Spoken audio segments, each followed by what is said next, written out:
Prontinho, vamos iniciar então.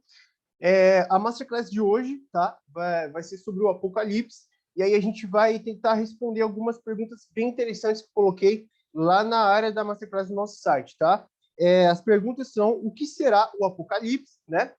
O papel da igreja nesse tempo do Apocalipse.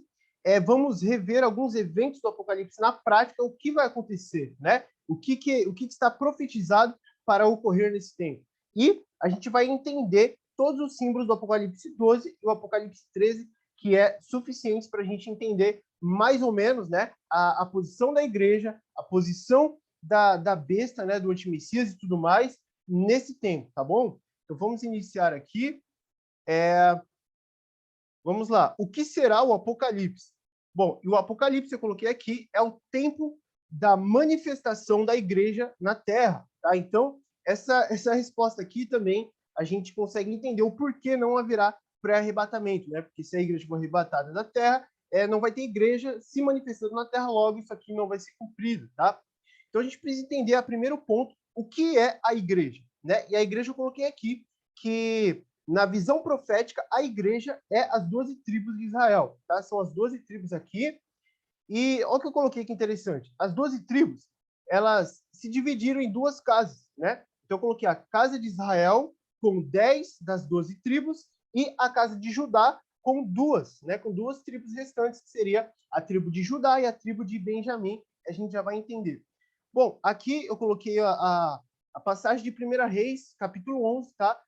Versículo do 11 ao 13, do 28 ao 32 e 43, para a gente entender melhor. Tá aí depois do capítulo 12, do 20 ao 24. Assim disse Yahweh a Salomão: pois que houve isto em ti, que não guardaste a minha aliança, e aos meus estatutos que te mandei, certamente rasgarei de ti este reino, e darei ao teu servo. Todavia, nos teus dias não farei, por amor a Davi. Então o pai está falando: eu vou tirar as 12 tribos aqui das suas mãos, né? Você é o rei de Israel, vou tirar das suas mãos, tá? E vou dar ao teu servo. Mas eu não farei neste tempo. Eu vou tirar das mãos do teu filho, né? Que seria então o filho de Salomão. Por amor a Davi, a teu pai, da mão de teu filho rasgarei. Porém, todo o reino não rasgarei. Uma tribo darei a teu filho, né? Então seria a tribo de Benjamim aí, que somaria a tribo de Judá, né? Por amor de seu servo Davi e por amor a Jerusalém, que tenham escolhido. Então você pode ver que o pai está fazendo tudo com propósito. Os pecados de Salomão é operado para que ele conseguisse dividir em duas casas de Israel. Tudo isso aqui é pré-determinado pelo pai, claro, com a sua vontade decretiva, né? A vontade secreta e não a vontade revelada. E o homem Jeroboão era forte e valente, e vendo Salomão a este jovem, que era laborioso, ele o pôs sobre todo o cargo da casa de José, né, de filho de Jacó aí. Sucedeu, pois, naquele tempo que, saindo Jeroboão de Jerusalém, o profeta Aías e o Silonita, né, o encontrou no caminho, e ele estava vestindo com uma roupa nova. Agora, olha só que interessante essa analogia aqui que é proposta. E os dois estavam sós no campo. Aías pegou na roupa nova que tinha sobre si e rasgou em 12 pedaços. Olha que interessante, 12 pedaços, que a gente vai entender que simboliza as 12 tribos. E disse a Jeroboão: toma para ti os 10 pedaços. A Jeroboão: porque assim diz Yahweh ao rei de Israel, né? Deus de Israel: eis que rasgarei o reino da mão de Salomão, e a ti darei as 10 tribos.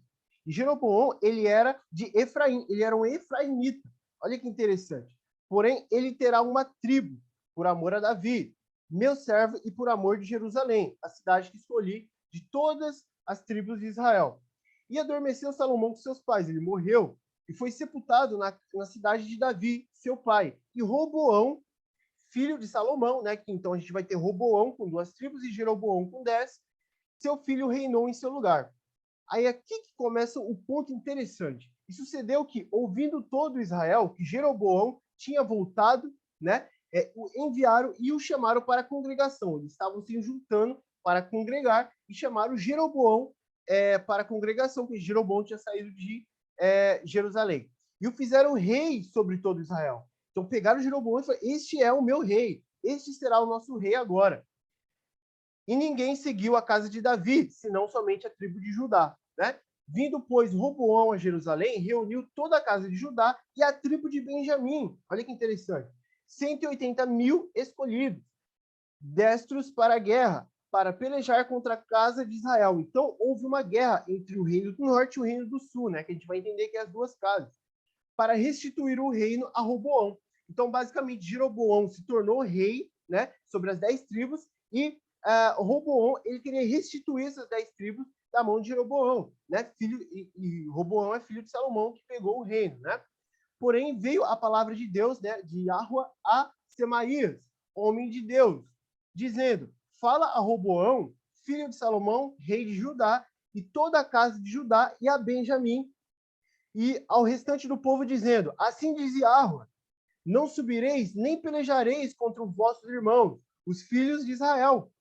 Volte cada um para a casa de vocês. Aqui diz, né, Yahua, porque eu é quem fiz esta obra. Então o pai está falando: eu que operei o pecado de Salomão para ele pecar contra mim e para que eu possa dividir em duas casas. Eu que estou fazendo Jeroboão sobre rei de 10 tribos e tal. Eu que estou fazendo tudo isso. E ouviram a palavra de Yahua e voltaram segundo a palavra de Yahua. Então, basicamente, a gente tem a divisão aqui. Duas casas. Realmente, a casa de Israel com 10 tribos e a casa de Judá com 2, né? A tribo de Judá e a tribo de Benjamim.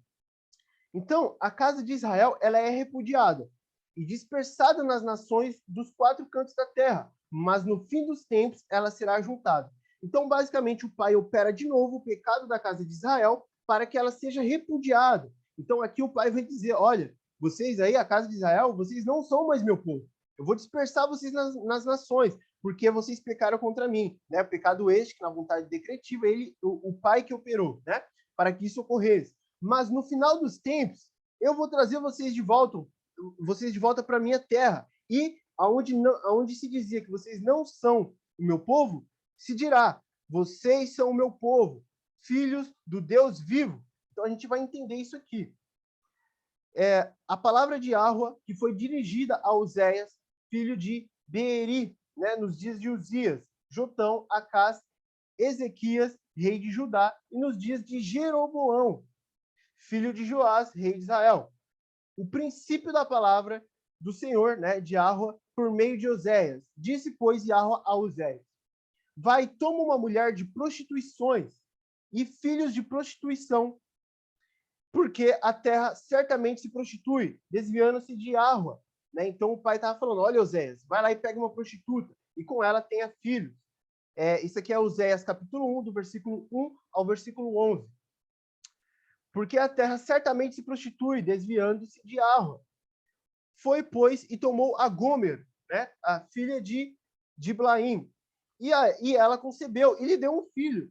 E Yahua disse: põe-lhe o nome de Jizreel, porque daqui a pouco visitarei o sangue de Jizreel sobre a casa de Jeú, e farei cessar o reino da casa de Israel. Então, esses nomes em hebraico aqui, todos eles tinham significados, né? E o pai explica o significado de Jizreel, né? O significado é: porque daqui a pouco visitarei o sangue de Jizreel sobre a casa de Jeú, e farei cessar o reino da casa de Israel. Então, basicamente, o pai ele usa essa analogia aqui, o significado do nome, para passar esse ensinamento. E naquele dia quebrarei o arco de Israel, no vale de Jizreel, e tornou ela a conceber, e deu à luz a uma filha. E Yahua diz: põe-lhe o nome de Lo-Ruama, porque eu não tornarei mais compadecer-me da casa de Israel, né? Mas tudo lhe tirarei. Então o pai está realmente repudiando a casa de Israel. Está realmente assim, não é mais o povo dele, a casa de Israel.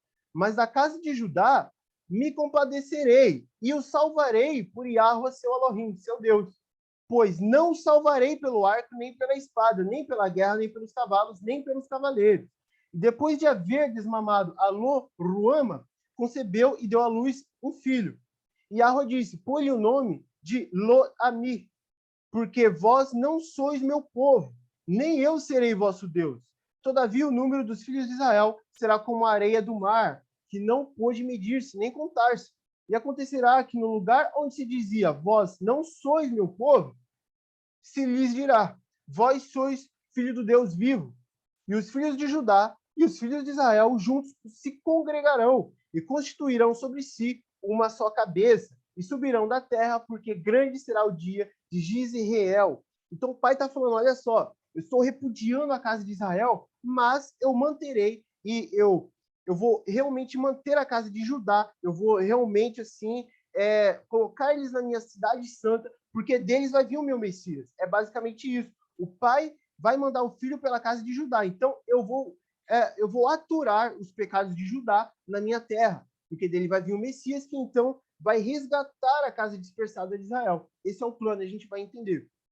Em Romanos 9, 25 e 26, a gente entende perfeitamente esse plano, porque é uma citação de Oséias. Como também dizem Oséias, chamarei meu povo ao que não era meu povo, né? E a amada a que não era amada. E sucederá que no lugar em que lhes foi dito, vós não sois meu povo, aí serão chamados filhos do Deus vivo. Então, Paulo está falando, né, do ministério gentílico que o Messias iniciou com a reunião dos apóstolos dele. Né? É realmente um ministério isso aqui. Para quê? Para resgatar de novo a casa de Israel que foi dispersada. Então, basicamente, a casa de Israel foi dispersada no exílio babilônico, no exílio assírio e tal. Então, o povo do pai se dispersou pelas nações.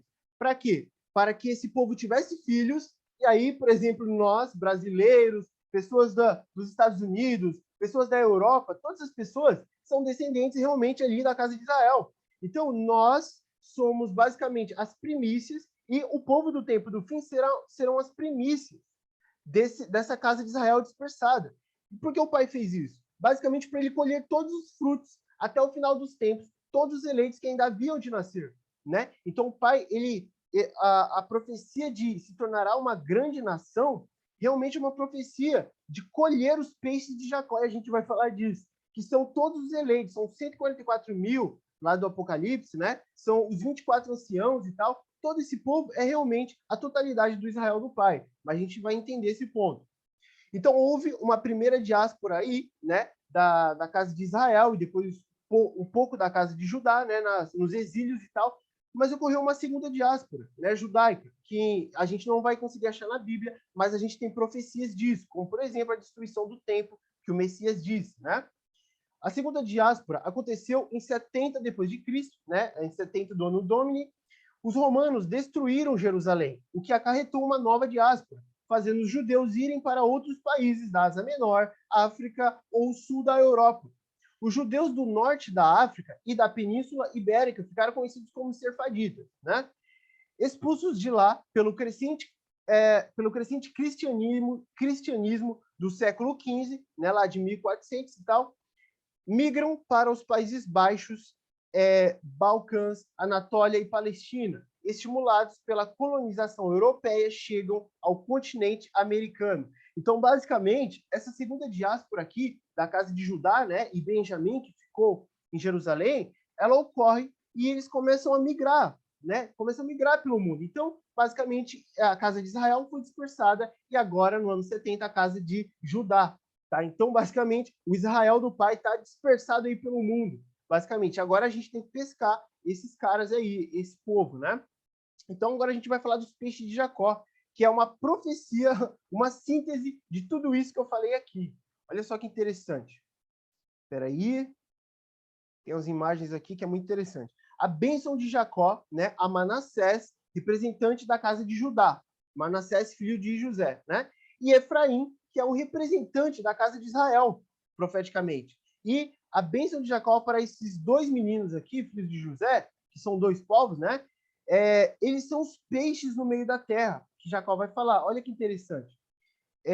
O anjo que me livrou, né? O anjo que me livrou de todo o mal, abençoe esses rapazes. Perdão, esse aqui é o Gênesis 48, 16 ao 19.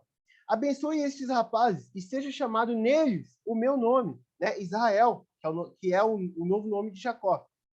E o nome de meus pais, Abraão e Isaque. E multipliquem-se como peixes em multidão no meio da terra. Olha que interessante. Ele não falou multipliquem-se como peixes no meio do mar, mas no meio da terra. O que é isso aqui? A gente vai entender. Agora, olha que interessante essa palavra multidão. Multidão, em hebraico, ela basicamente quer dizer plenitude. Isso nos leva de novo para a carta de Paulo, né, onde ele diz plenitude dos gentios.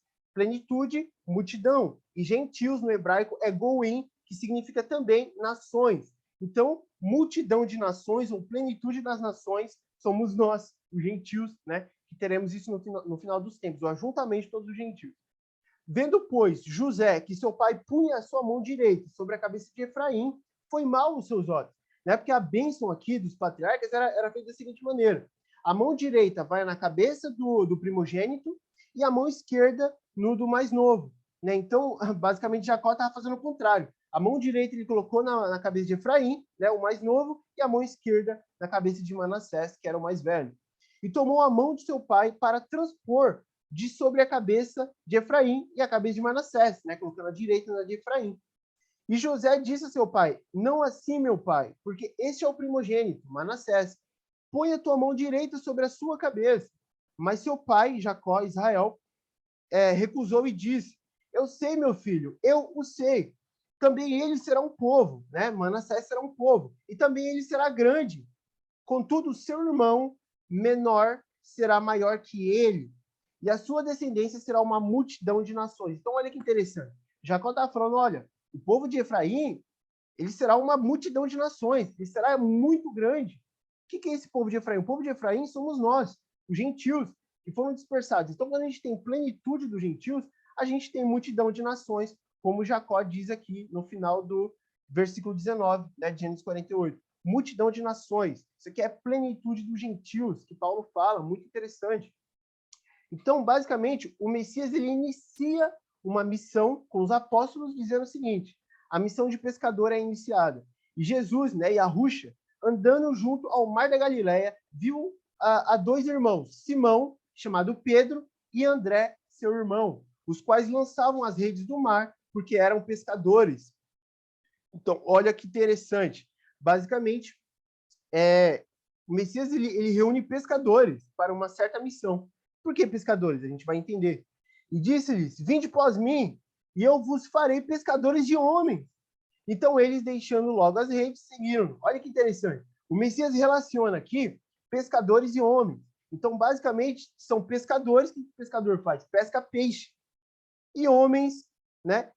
Ou seja, é a igreja, ele está falando da igreja. Então, ele relaciona a profecia de Jacó aqui. Messias, o Yahushua, ele está falando, olha, vocês serão os pescadores dos peixes de Jacó, que são o quê? Homens, né? Humanidade aí e tal. No caso, seria a palavra Adam, né? O nome de Adão, que seria humanidade. Então, esse pescador de homens vem ali da profecia de Jacó, né? Por conta dos peixes no meio da terra. Mas só de Efraim? Não. Se vocês perceberem, em Gênesis 48, ele diz que os dois serão grandes povos, né? Grandes nações e tal. E o nome de Israel será chamado nos dois, em Manassés e em Efraim. Então, basicamente, essa pesca aqui que o Messias estava dizendo em Mateus 4, de 18 ao 20, ele não estava falando só da pesca dos gentios, mas está falando da pesca dos judeus também, porque eles ainda seriam dispersados no futuro desse tempo. Né? Muito interessante a gente entender isso. Então, olha só, o método da pesca. Quando as duas casas forem ajuntadas novamente pela pregação do evangelho em testemunho a todos os reinos. Olha que interessante. Mateus 24, 14. E este evangelho do reino será pregado em todo o mundo, em testemunho a todas as nações, e então virá o fim. Olha que legal. Basicamente, o método da pescaria é o evangelho. É a gente expandir o evangelho. Que, no caso, começou com o ministério gentílico, né, que era a expansão do evangelho aos gentios. Por isso que o plano todo é o seguinte: casa de Israel foi dispersada, casa de Judá será dispersada. E o meu evangelho ele vai reunir todo o povo até o final dos tempos para que vire uma coisa que a gente ainda vai falar. Então, a gente está falando de um ajuntamento. É realmente um ajuntamento desse povo, das duas casas de Israel, que será feito aonde? No fim dos tempos. Então, olha só, o ajuntamento das duas casas de Israel no fim dos tempos será finalizada com o quê? Com a chuva serôdia. Então, quando a gente tem Atos 2, o Pentecostes, que é o derramamento do Espírito Santo naquele povo, né? Que começaram a falar em línguas, que é em outros idiomas, começaram a profetizar, começaram a ter realmente poderes, né? Eram os poderes do Espírito Santo manifestados ali. Quando isso aqui era o quê? Isso aqui era a chuva temporã. E a gente vai levar de novo naquela analogia lá do Pentateuco, né? Da chuva temporã, que é a chuva antes do tempo previsto. Aí temos o tempo previsto e a chuva serôdia, que é a chuva depois do tempo, né? E aqui, basicamente, isso é derramamento do Espírito Santo na igreja. Então, olha só, Ezequiel 39, 29. Nem lhe esconderei mais a minha face, pois derramarei o meu Espírito Santo sobre a casa de Israel, diz Yahweh Elohim, diz Yahweh, né, Deus. Então, olha que interessante, o pai está falando que vai derramar o Espírito sobre a casa de Israel. Isso aqui vai ser quando? Vai ser no final desse versículo de Mateus 24, 14. O evangelho do reino será pregado a todo mundo, em testemunho em todas as nações, e então virá o fim. Então, isso vai acontecer no fim, a chuva serôdia, né? Basicamente, uma continuação do Pentecostes. E serão testemunhas no Apocalipse. Então, o ajuntamento das duas casas para quê? Para serem as duas testemunhas do Apocalipse 11. Olha que interessante. Joel 2, 28 ao 32.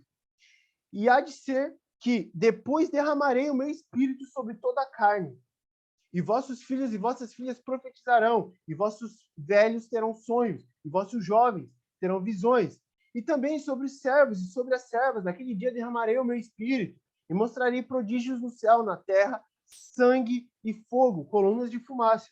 O sol se converterá em trevas e a lua em sangue, antes que venha o grande e terrível dia de Yahweh, né? Há de ser que todo aquele que invocar o nome de Yahweh, né, no caso aqui da tradução do Senhor, será salvo.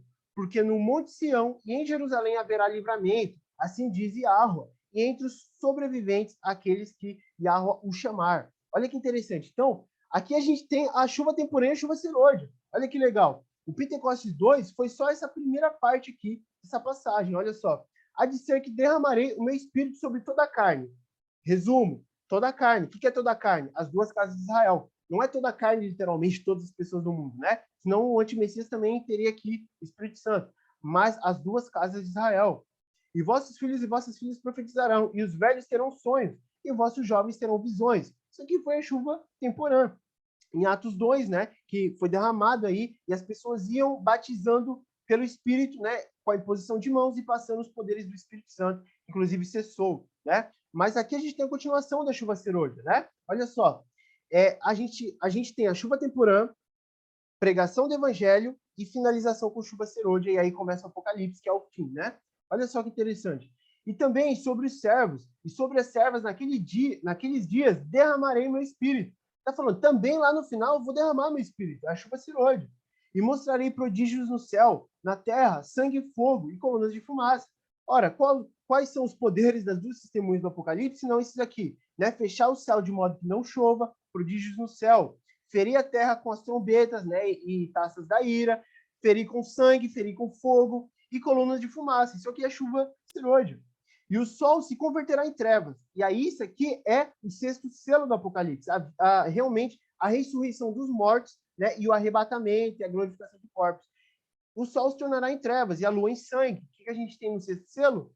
O sol ele desaparece, fica escuro e a lua vira sangue.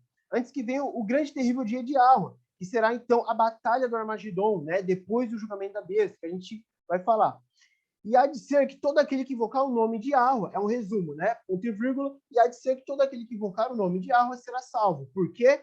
Porque as duas casas de Israel, elas terão o Espírito Santo se manifestando. Então, é o próprio Espírito do Pai se manifestando. Não só habitando, como a gente tem hoje, mas se manifestando. Então, eles clamarão claramente o nome verdadeiro de Yahweh, né? O nome do Senhor aqui, no caso.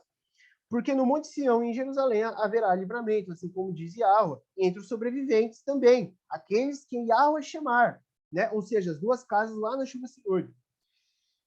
Apocalipse 11, do versículo 3 ao 15.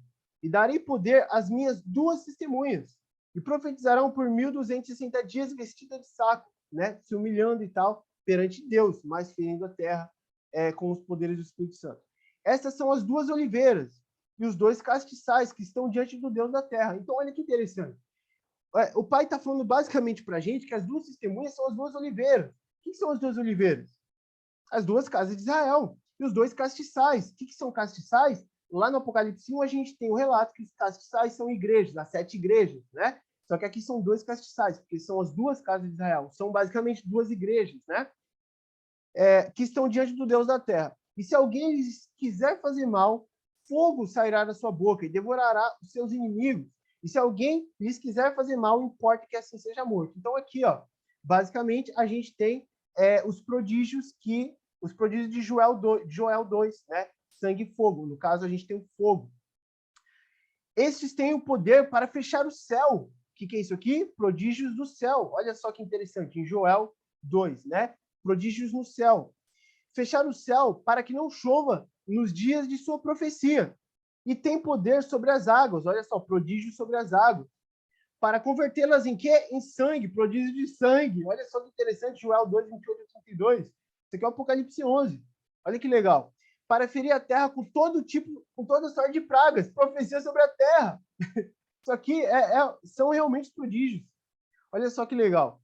Todas quantas vezes quiserem. E quando acabarem o seu testemunho, que vai ser quando? No quarto selo do Apocalipse. A besta que sobe do abismo lhes fará guerra, e os vencerá e os matará. Então, a gente tem um período onde a besta sobe do abismo, inicia o primeiro selo, e aí, somente no quarto selo, ela vai fazer guerra contra a igreja, né, que vai virar o chifre pequeno aí, o abominável da desolação. A gente vai entender. Lhes fará guerra e os vencerá e os matará, né, por tempo determinado. E jazerão seus corpos mortos na praça da grande cidade, que espiritualmente se chama Sodoma, por conta de todas as práticas sexuais abomináveis daquele povo do tempo do fim, e Egito, por ser, de novo, o reinado de Horus, o novo Aion, né? O reinado de Horus ali, o espírito de Horus, que é o espírito de Satanás, na terra. Onde o nosso mestre também foi crucificado. Onde foi isso? Ali naquela região da Babilônia, ele foi crucificado fora de Jerusalém, né? Mas ali era a região da antiga Babilônia, que vai ser o Império Reformado, a gente vai falar disso. E homens de vários povos e tribos e línguas e nações verão seus corpos mortos por 3 dias e meio, número profético. 1.260 dias do início dessa passagem é 3 anos e meio. E 3 dias e meio também 3 anos e meio. Mas 1.260 dias a gente vai ter do primeiro selo ao quarto selo, 3 anos e meio. E a partir do quarto selo ao sexto selo, que é a ressurreição, né, dos mortos, a gente tem 3 dias e meio, que seria mais 3 anos e meio ou 42 meses. Né? E não permitirão que os seus corpos mortos sejam postos em sepulcros. Né? E os que habitam na terra se regozijarão sobre eles e se alegrarão e mandarão presentes uns para os outros. Então é uma comemoração realmente, por quanto esses dois profetas, né, as duas casas de Israel, tinham atormentado os que habitam sobre a terra. E depois daqueles 3 dias e meio, o espírito de vida, Ruach, vindo de Deus, de Yahweh, entrou neles e puseram-se sobre seus pés e caiu grande temor sobre os que os viram. Então, depois de 3 dias e meio, aí que vai ser 3 anos e meio, eles ressuscitaram. Isso aqui é basicamente a ressurreição dos mortos, na 7ª trombeta que Paulo fala, né? A última trombeta. E ouvirão uma grande voz do céu, olha que legal, que lhes dizia, sube para cá, e subirão ao céu em uma nuvem, e os seus inimigos os viram. Então isso aqui, basicamente, já ocorreu a ressurreição dos mortos, e é o momento do arrebatamento. Então, olha só que interessante, aqui cessa a alegoria, e ele faz um resumo disso. Por quê? Porque esse resumo é o sexto selo do Apocalipse, olha que legal. E naquela mesma hora, houve um grande terremoto. É o mesmo grande terremoto do sexto selo, do Apocalipse 6. E caiu a 10ª parte da cidade. E no terremoto foram mortos 7.000 homens. E o número 7, ele é um número profético da igreja. Tá? Tudo que é 7 é igreja. Então, esses 7.000 mortos aqui, eles morreram por causa da igreja. Né? Por conta da igreja que foi morta e tal. E não é à toa que o quinto selo do Apocalipse, ele é a confirmação que o manto da igreja começou no quarto, e também a confirmação disso aqui, que o reino desse tempo aqui, eles mataram a igreja, né? Que não morreram todo mundo. As duas testemunhas do Apocalipse 11, parece que é a totalidade da igreja, mas a gente vai entender que não são. São muitos, né? Mas não todos, porque vão sobrar igreja viva, né? E os demais ficaram muito atemorizados e deram glória ao Deus do céu, né? E é passado aí o segundo ai. Eis que o terceiro ai cedo virá. Então, o 7º anjo tocou a sua trombeta, né? É um resumo de novo. Ele passou a visão, resumiu, depois o segundo resumo para fechar essa alegoria aqui, né? E o 7º anjo tocou a sua trombeta e houve no céu grandes vozes que diziam: os reinos do mundo vieram a ser de nosso mestre, né, Senhor, e do seu ungido, seu Cristo, né, Yahushua. e ele reinará para todo sempre. Então, basicamente, ao tocar da sétima trombeta, ressuscitam os mortos. O tempo desses versículos anteriores aqui, né, que as duas testemunhas ressuscitaram, eles ressuscitam e a gente vai fazer o julgamento da besta. E aí, então, isso vai dar lá no milênio, lá no Shabat eterno, né, dos tabernáculos da Nova Jerusalém. Então, olha que interessante. As duas casas de Israel serão levadas em retorno para sua casa, né? Elas foram dispersadas e elas serão congregadas pelo Evangelho e elas serão levadas em retorno à sua casa, a Jerusalém, mas não a terrena, a celestial. Olha só, Ezequiel 39, 28. E então saberão que eu sou o seu Senhor, né? O seu Deus, Yahweh, vendo que eu os fiz ir em cativeiro entre os gentios. Eu fiz isso. Não foram os pecados do povo, foi eu, diz Yahweh, né? Eu fiz isso. E os ajuntarei para voltarem à sua terra, e não mais deixarei lá nenhum deles. Então, olha que interessante. O pai está falando que vai juntar de novo esse povo, mas que levará de volta para sua terra. Qual terra? Jerusalém. É a terra santa de Davi, não é? Então, ele vai juntar esse povo e não deixará lá no exílio, né, nenhum deles.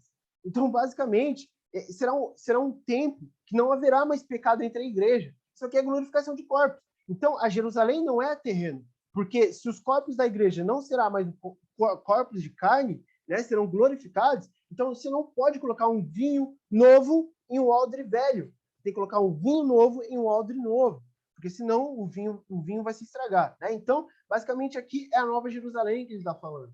Então, a gente vai conseguir responder essa pergunta. O que será o Apocalipse? Qual é a resposta? O tempo da manifestação da igreja na Terra. Muito interessante isso aqui.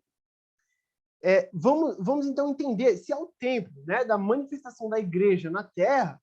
Qual o papel da igreja no Apocalipse, né? No caso, na Terra aí. Qual vai ser o papel? Resposta: aplicar a ira de Yahweh e a manifestação do Espírito Santo na Terra.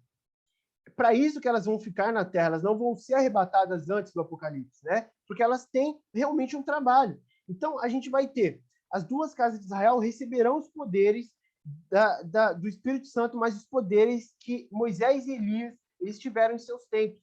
Por isso, poderes de Moisés e Elias. Moisés e Elias, no Monte da Transfiguração de Mateus 17, por exemplo, eles são a tipologia literal do que é espiritual.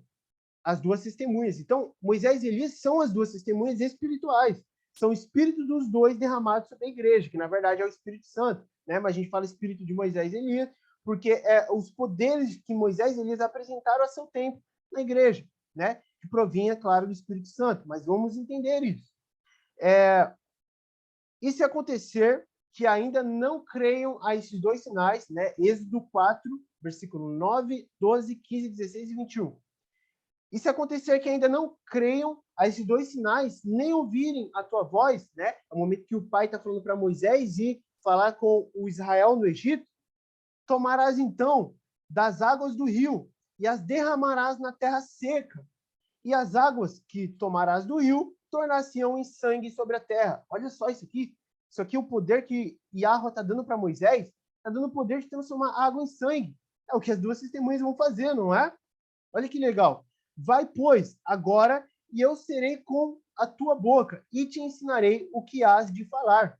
Então, Moisés ele foi transformado pelo Pai em Deus, em Elohim, basicamente, no espírito do Messias. Basicamente, ele foi o Messias ali, né? E tu lhe falarás e porás as palavras na sua boca. E eu serei com a tua boca e com a dele, ensinando-vos o que haveis de fazer, né? Com a boca de Arão e Moisés. E ele falará por ti ao povo, né? Arão. Então, basicamente, Moisés ele foi junto com Arão ao povo de Israel no Egito, e Arão falarás ao povo. Não vai ser agora Moisés que vai falar ao povo. Mas qual então a figura de Moisés ali? A gente vai entender. E acontecerá que ele, Arão, te será por boca. Então, Arão vai ser a boca de Moisés para o povo do Egito. E Moisés vai ser o quê? E tu, Moisés, lhe serás por Deus. Olha que interessante. Arão vai ser a boca de Moisés, como se fosse o profeta de Moisés. E Moisés vai ser o Deus ali. E disse Yahweh, né, o Senhor, a Moisés: quando voltares ao Egito, atenta que faças diante do faraó todas as maravilhas que tenho posto na tua mão. Basicamente falando, você vai manifestar os poderes que eu estou te dando para faraó no Egito. mas eu lhe endurecerei o coração de Faraó. Para quê? Para que não deixe de ir ao povo, para que não deixe de ir ao povo. Então, o pai ele vai endurecer o coração do Faraó para ele não deixar o povo de Israel sair, para que Moisés ele apresente os poderes do Pai, de Arro, do Espírito Santo, e humilhe todos os deuses do Egito, com as 10 pragas, né? Olha que interessante. Então, em Êxodo 4, a gente tem a imagem ali de Moisés, né, como alguém ungido pelos poderes que, em suma, é para ferir as águas em sangue. Né? Isso aqui a gente vai ver nas duas testemunhas do Apocalipse. Tiago 5, 17 e 18. Elias era um homem sujeito às mesmas paixões que nós, e, orando, pediu que não chovesse, e por 3 anos e 6 meses, olha que interessante, não choveu sobre a terra. E orou outra vez, e o céu deu a chuva, e a terra produziu o seu fruto. Olha que legal isso aqui.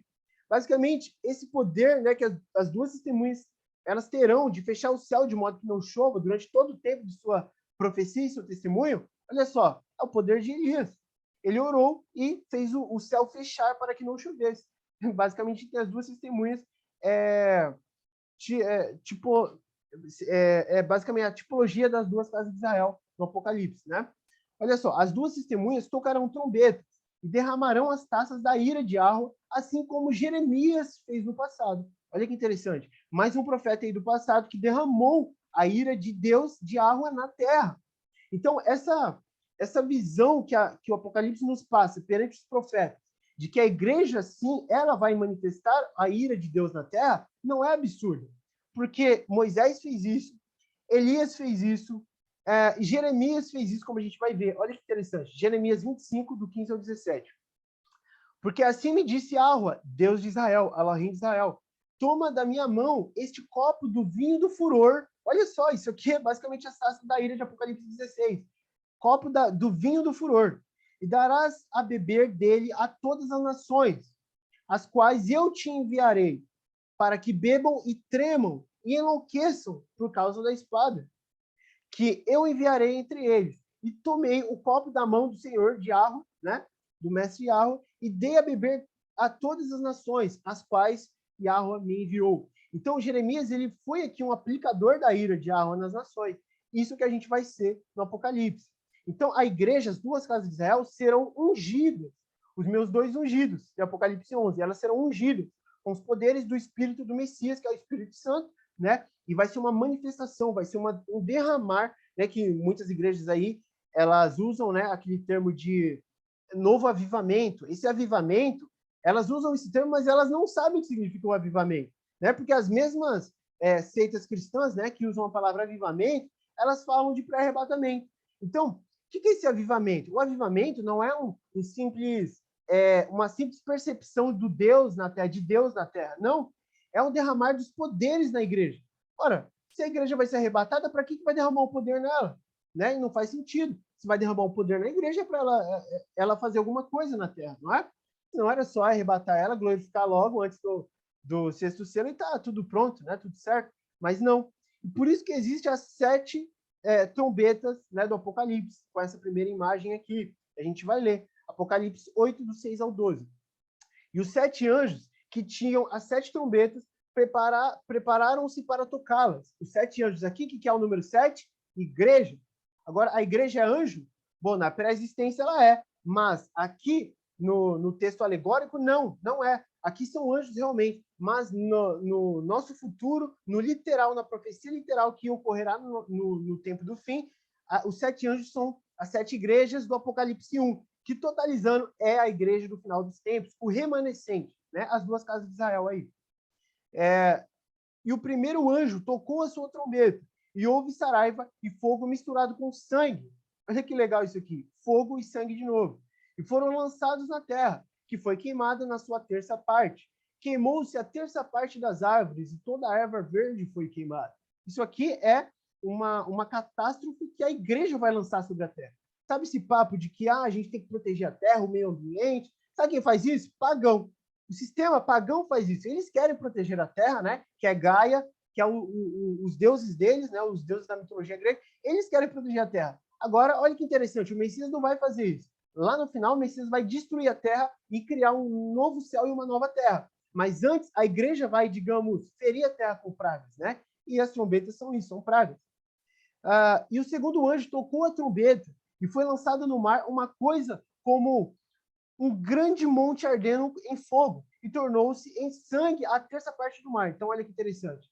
Aqui a gente tem a transformação das águas do mar, a terça parte, né? As trombetas são a terça parte, em sangue. E o número 3 é muito interessante para a simbologia do Pai, e simbologia da geometria sagrada e digamos, das analogias, né, simbólicas aí dos textos sagrados. Olha que interessante. E morreu a terça parte das criaturas que tinham vida no mar. E perdeu-se a terça parte das naus, né? E o terceiro anjo tocou a sua trombeta e caiu do céu uma grande estrela ardendo como tocha e caiu sobre a terça parte dos rios. Antes eram os mares, agora os rios. E sobre as fontes das águas. Então agora, os rios e a fonte das águas. Basicamente não tem mais água na terra. Mares, rios e fonte das águas. Já era. Terça parte, já era. E o nome da estrela era Absinto. E a terça parte das águas tornou-se em absinto, né? A amarga aí. E muitos homens morreram das águas, porque se tornaram amargos. E o quarto anjo tocou a sua trombeta, e foi ferida a terça parte do sol, e a terça parte da lua, e a terça parte das estrelas, para que a terça parte dele se escurecesse, e a terça parte do dia não brilhasse, e semelhantemente à noite. Então, isso aqui é o momento do quarto selo, né? Para quem não sabe, eu criei vários modelos do Apocalipse, está no nosso site, tá?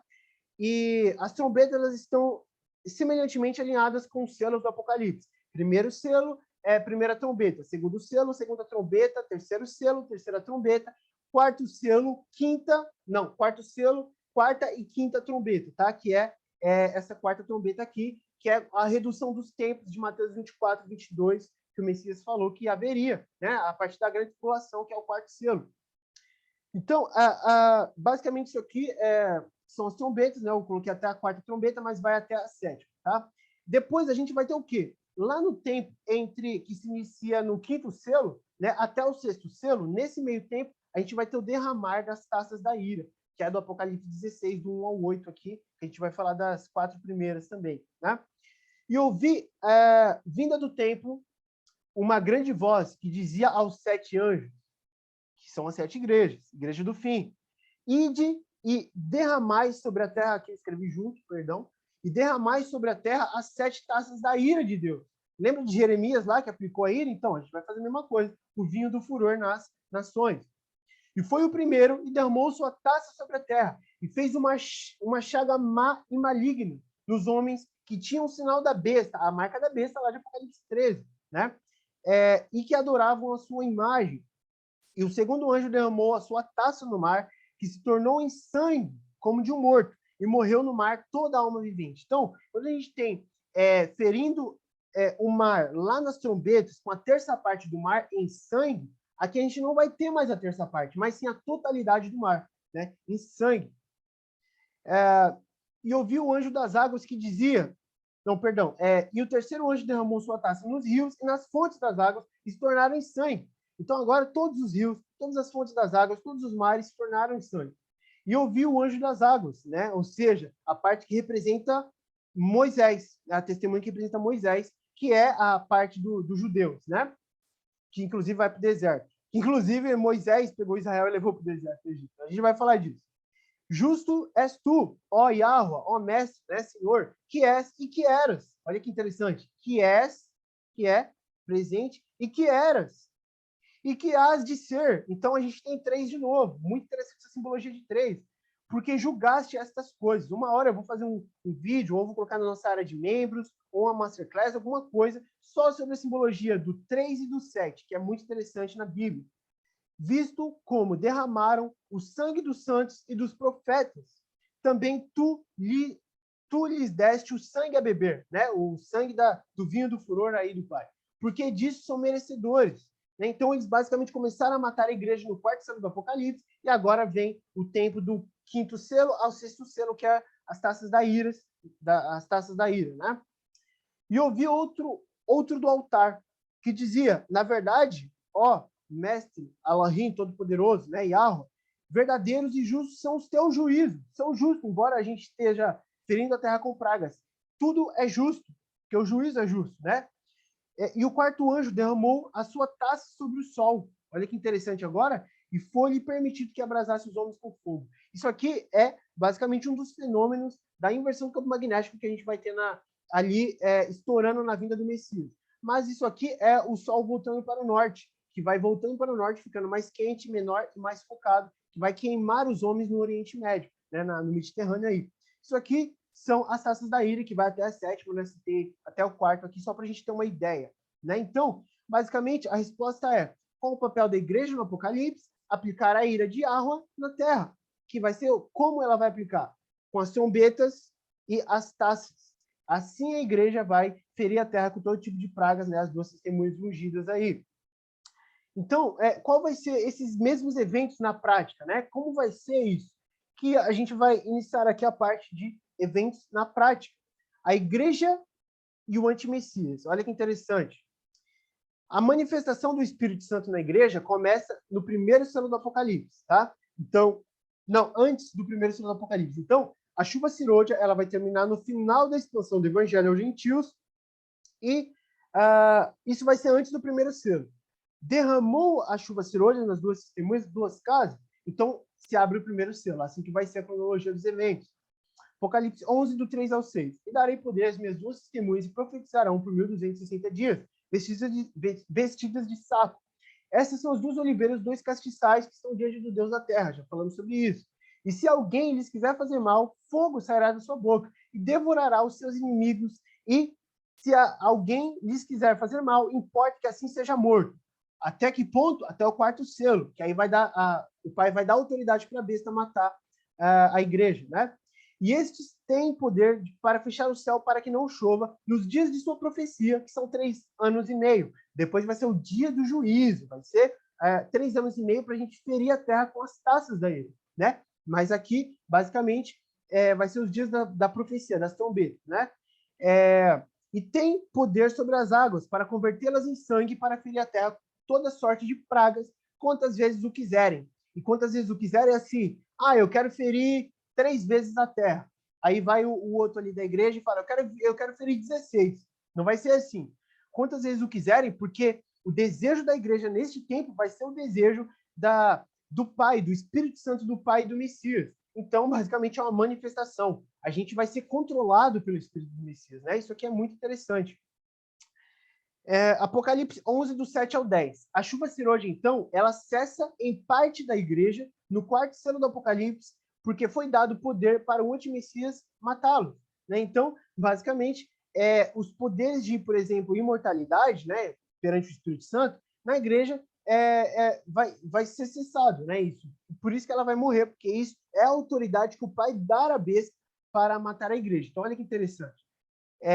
E quando acabar o seu testemunho, né, do Apocalipse 11, do 7 ao 10, a besta que sobe do abismo lhes fará guerra, e os vencerá e os matará. E jazerão seus corpos mortos na praça da grande cidade, que espiritualmente se chama Sodoma e Egito, onde o nosso mestre também foi crucificado. Né? Então, estamos falando lá da região da Babilônia, né? Antiga Babilônia, que vai ser a Babilônia reformada.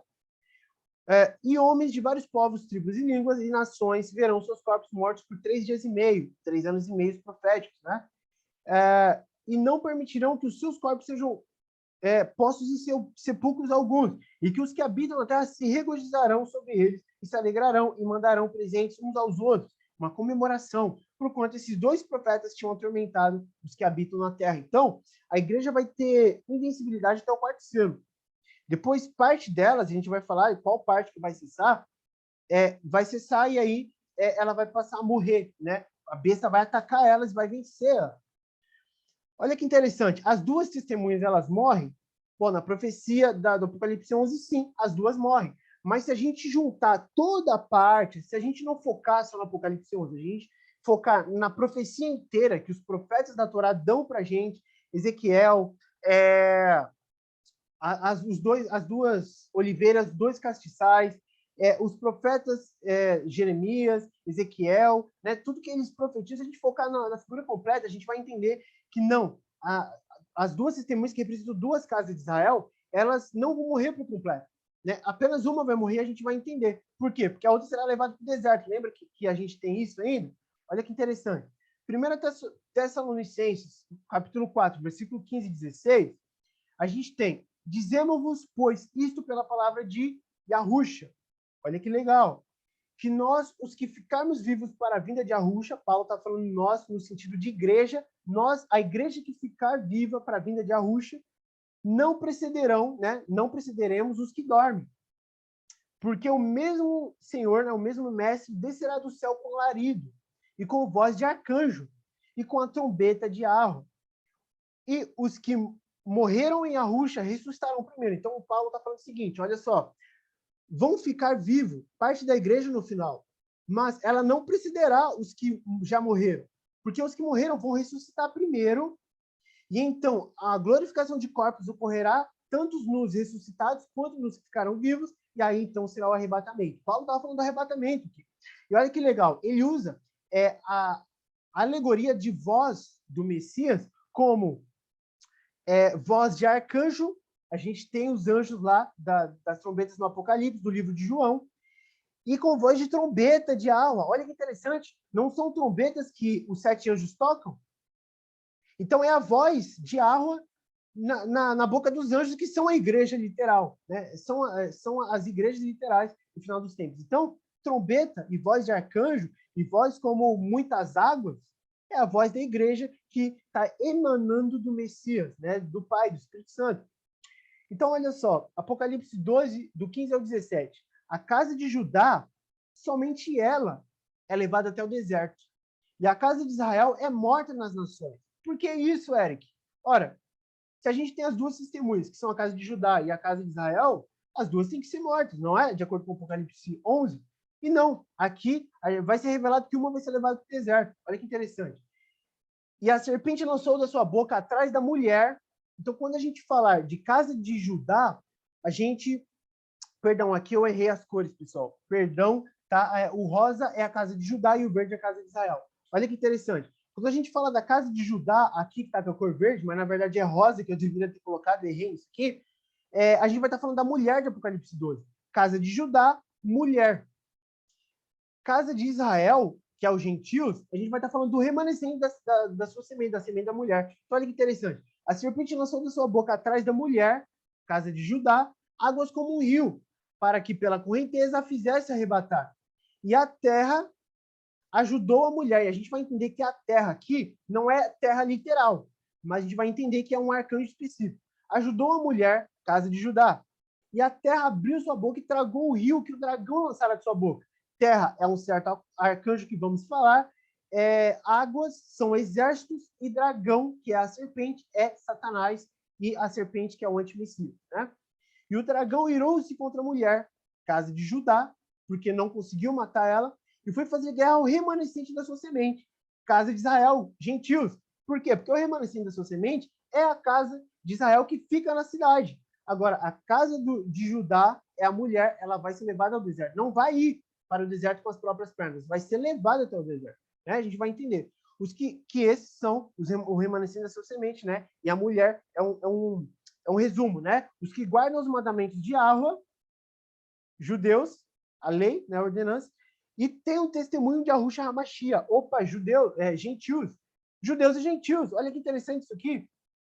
Apocalipse 12, do 15 ao 17, né? Então, olha só. O tempo do quarto selo do Apocalipse é o tempo em que Miguel é a chave. É o anjo que se levanta. É o tempo em que Miguel se levanta em favor dos judeus na grande tribulação, quarto selo do Apocalipse. Mas onde que está isso, Eric? Que heresia? Daniel 12, versículo 1. Já começa assim Daniel 12. Naquele tempo, quando fala naquele tempo, quando separa um tempo, tempo do fim, tempo determinado do fim, e naquele tempo, tudo isso é referência do quarto selo em diante. E naquele tempo se levantará Miguel, o grande príncipe que se levanta a favor dos filhos do teu povo. Olha que interessante. Filhos do teu povo é os filhos do povo de quem? De Daniel. Daniel era da tribo de Judá. Lembra disso? Então, filhos do teu povo são os judeus. Então, que se levanta em favor dos filhos do teu povo. E haverá um tempo de angústia, qual nunca houve desde que houve nação até aquele tempo. Mas naquele tempo, livrar-se-á o teu povo, a casa de Judá, todo aquele que foi achado escrito no livro da vida. Então, todo aquele da casa de Judá que foi achado escrito no livro da vida será livrado. Por que ele falou todo aquele que foi achado escrito no livro da vida? Porque lembra que Paulo falou para a gente que nem todos aqueles que vêm de Abraão são israelitas? Então, basicamente, todos aqueles que vêm de Jacó, de Israel, eles são israelitas literal, mas nem todos eles serão chamados de filhos de Abraão pela promessa, porque, claro, não é por sangue, é por fé, é por graça, é por promessa. Então, todos nós, até nós gentios que nascemos no Brasil, por exemplo, nós somos filhos literais de Abraão. Por quê? Porque todos aqueles que são da promessa, da graça, eles são contados como descendência pelo pai de Abraão, né? Contados pelo pai como descendência de Abraão, descendência literal. Então, nós somos descendência literal de Abraão. Pela carne, pelo sangue, de maneira nenhuma. Pela promessa. Olha que interessante. Então, Miguel ele se levantará para proteger os judeus, que é a mulher de Apocalipse 12 na grande tribulação. Depois de 3 anos e meio, a partir do 4º selo do Apocalipse, ocorre então a ressurreição dos mortos, que será no 6º selo do Apocalipse, tá? Na sétima trombeta. E depois daqueles 3 dias e meio, o espírito de vida vindo de Yahweh entrou neles, nas 2 testemunhas, né? É Apocalipse 11, versículo 11 e 12. E puseram-se sobre seus pés, e caiu grande temor sobre os que os viram. E ouviram uma grande voz do céu que lhes dizia: "Sube para aqui." E subiram ao céu em uma grande nuvem. E os seus inimigos os viram, né? Então, isso aqui é basicamente o tempo depois dos 3 anos e meio. Olha que interessante agora sobre a parte das testemunhas que morrem, né? Existe a testemunha que vai ser levada ao deserto, a mulher, a casa de Judá, né? Mulher de Apocalipse 12 com 12 estrelas.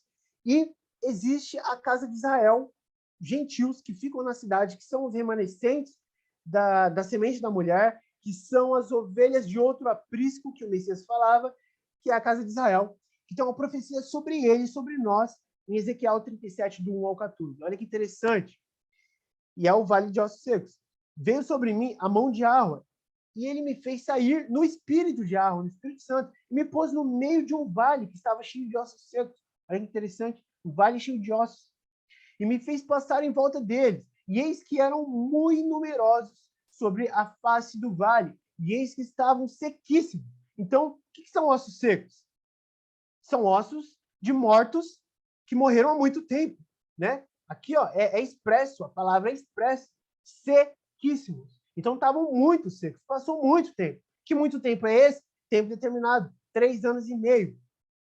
E me disse: "Filho do homem", olha só, Ezequiel foi chamado de filho do homem. Quem é filho do homem? Na verdade, é Ben Adam, né, no hebraico, filho de Adão, que é o Messias.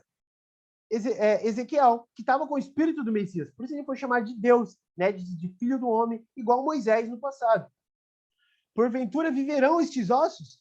Eles estão secos. Você viu? Ele está sequíssimo. E eles viverão? E eu disse: "Yahweh Deus, Yahweh Elohim, tu o sabes." Ezequiel falou: "Você sabe, meu pai, meu Deus, né?" Então me diz: "Profetiza sobre estes ossos." Ezequiel está profetizando contra os ossos secos. E diz-lhes: "Ossos secos, ouve a palavra de Yahweh. Assim diz Yahweh Elohim a estes ossos: eis que farei entrar em vós o espírito, o ruach, o espírito da vida, e vivereis. E porei nervos sobre vós, e farei crescer carne sobre vós, ossos secos. E sobre vós estenderei pele, e porei em vós o espírito, e vivereis, e sabereis que eu sou Yahweh, Elohim, né? Elohim de Israel. Então profetizei como se me deu ordem, e houve um ruído. Olha que interessante, o ruído. O que é o ruído? É o ruach, é o espírito entrando nos ossos. E enquanto eu profetizava, e eis que se fez um rebuliço, e os ossos se achegaram, cada osso ao seu osso. Olha que interessante, os ossos eles se juntaram sozinhos. E olhei, e eis que vieram os nervos sobre ele, os nervos, da carne mesmo, os nervos que tem, né, os tendões, e cresceu a carne. E estendeu-se a pele sobre eles por cima. Olha que interessante, coisa maravilhosa. É a ressurreição dos mortos. Mas não havia neles espírito algum. Eles não tinham fôlego da vida. Eles não eram seres animados. Só tinha o corpo ali. E ele me disse: profetiza ao espírito e profetiza ao filho do homem. e diz ao Espírito, assim diz Yahweh Elohim, vem dos 4 ventos, ó Espírito, e assopra sobre estes mortos para que vivam e sejam seres animados. Olha que maravilha isso aqui. Ressurreição. E profetizei como ele me deu ordem. Então o Espírito entrou neles, o Ruach, não o Ruach HaKodesh, não o Espírito Santo, mas o Espírito, o fôlego da vida. E viveram e se puseram em pé, viraram pessoas, viraram um exército grande em extremo. Olha, quem é um exército grande? Quem são multidão de nações, plenitude das nações, dos gentios, uma grande nação, né? Nações grandes como as estrelas dos céus, como as areias da praia. O que é isso? É o povo, a totalidade do Israel do Pai. Profecia de Jacó, de Abraão, de Isaac, de todo mundo. Um exército grande em extremo. Então me disse, filho do homem, esses ossos são toda a casa de Israel. Olha que maravilha isso aqui. Eis que dizem, os nossos ossos se secaram e pereceu a nossa esperança. Lembra lá das almas dos 5º selo do Apocalipse? Eles clamavam, são almas de mártires, santos, que clamavam por justiça. E pereceu a nossa esperança. Nós mesmos estamos cortados. Olha só que os ossos falavam, estamos cortados, estamos sem esperança, né? Portanto, profetize e diz-lhes, assim diz Yahweh Elohim, eis que eu abrirei os vossos sepulcros e vos farei subir das vossas sepulturas, ó povo meu, e vos trarei a terra de Israel. Olha que interessante.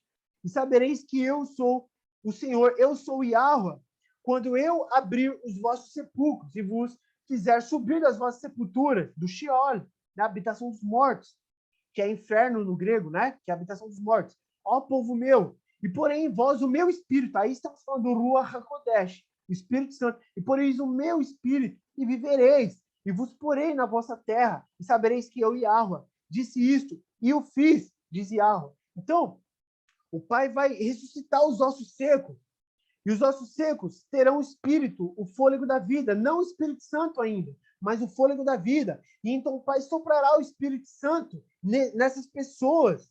Por quê? Porque é a glorificação dos corpos.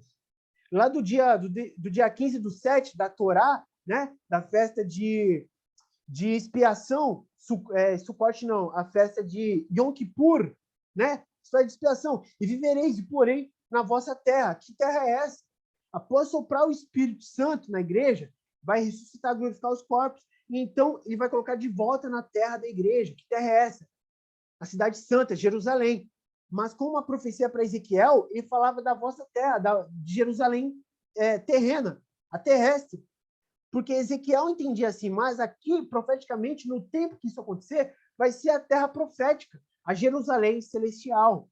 Para tudo que tem terreno, tem celestial. Isso é para o templo, isso é para os santos, isso é para o sacrifício, isso é para todas as simbologias que o Pai usava no tabernáculo de Moisés. Mas quem são esses ossos secos? Está aqui, ó. Então me disse, filho do homem, estes ossos são toda a casa de Israel. Ele não falou toda a casa de Judá, ele falou toda a casa de Israel. Todos os gentios. Então é os gentios que morrem no 4º selo do Apocalipse. A profecia é sobre eles, sobre nós. Os gentios, eles vão morrer. São as ovelhas de outro aprisco, são o remanescente da semente da mulher. Isso aqui é uma revelação tremenda que a gente tem em Ezequiel 37. É sobre os gentios, né? E aí a gente vai falar do Ezequiel 38 e 39, que são profecias do Gog e Magog no final dos tempos, né? Besta e falso profeta. Gog e Magog, antimessias e seu exército, tá? Então, deixa eu ver qual é o próximo aqui.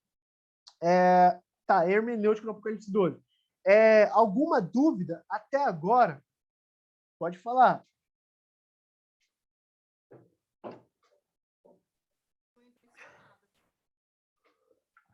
Oi? Pode repetir, por favor? Estou impressionada. Tem muita coisa que vai caindo, senhor. Muita coisa que eu não sabia mesmo. Para aprofundar. Muita revelação, né? Bom, então...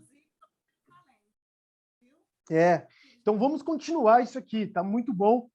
Agora a gente vai fazer uma hermenêutica do Apocalipse 12 e depois do 13, tá? E a gente vai entender todo esse tempo de uma forma mais completa, tá? Muito completa. Porque agora a gente vai falar de um capítulo inteiro. Então a gente vai, tipo assim, lavar muita roupa suja. Vamos entender, então, a simbologia e as referências do Apocalipse 12. Vamos lá. E aqui eu separei por cores. Espero que eu não tenha comido bola aqui nas cores das palavras, mas vamos ver aqui. E eu ainda, tipo assim, repassei esse infográfico aqui 1000 vezes, né? Mas ainda sobra um erro, porque a gente ainda não é perfeito, não somos glorificados. Vamos lá. E viu-se um grande sinal no céu, uma mulher rosa, casa de Judá, vestida de sol. Vestida de sol é o quê? Espírito Santo. Tendo a lua debaixo dos seus pés. Isso aqui, a lua debaixo dos seus pés, a gente vai falar dessa figura, é a casa de Judá, é a representação da casa de Judá, por quê? Porque é a mulher, mas na figura feminina. Que figura feminina que representa a casa de Judá? Maria, né? Miriam aí do hebraico, a mãe do Messias. Ela está representando a tribo de Judá porque ela é raiz de Jessé e de Davi, e é dela que vem o Messias, e ela é da tribo de Judá, e logo a mulher de Apocalipse 12 é Maria, né? Representando a tribo de Judá, mas tem cortes no tempo, a gente vai entender isso. Só para deixar claro, esse infográfico aqui, eu vou deixar disponível, tá? Esse vídeo aqui, como é um livro de Bíblia, como é um vídeo de Bíblia, eu vou disponibilizar no meu canal, e o infográfico completo vai estar disponibilizado também, gratuitamente, tá bom? Vamos continuar. E uma coroa na mulher de 12 estrelas sobre sua cabeça. O que é isso aqui? 12 estrelas? Basicamente, a gente está falando daquelas 11 tribos de Israel, do sonho de José, né? As 12 estrelas que são estrelas. 12 estrelas são 12 tribos. Por isso, a mulher é a casa de Judá, porque é Maria, tendo a lua debaixo de seus pés, porque é uma mulher, literal, é representante da casa de Judá, né? E ela tem 12 estrelas. Ela está representando aqui o Israel completo, mas é a mulher, é a casa de Judá aqui. A gente vai entender. Gênesis 37, versículo do 9 ao 11. E teve José outro sonho. José é um dos filhos de Jacó, que foi vendido para o Egito, e ele teve os filhos de Manassés e Efraim, que Jacó deu a bênção. Então, olha só, José, antes daquele período lá da bênção de Jacó, e contou a seus irmãos, né? José contou aos seus 11 irmãos, e disse, eis que tive ainda outro sonho, meus irmãos, e eis que o sol, a lua e 11 estrelas se inclinavam a mim. E contando a seu pai e a seus irmãos, repreendeu o seu pai, Jacó, e disse-lhe, que sonho é esse que tiveste, meu filho? Porventura viremos, eu e tua mãe, e teus irmãos inclinar-nos perante ti em terra?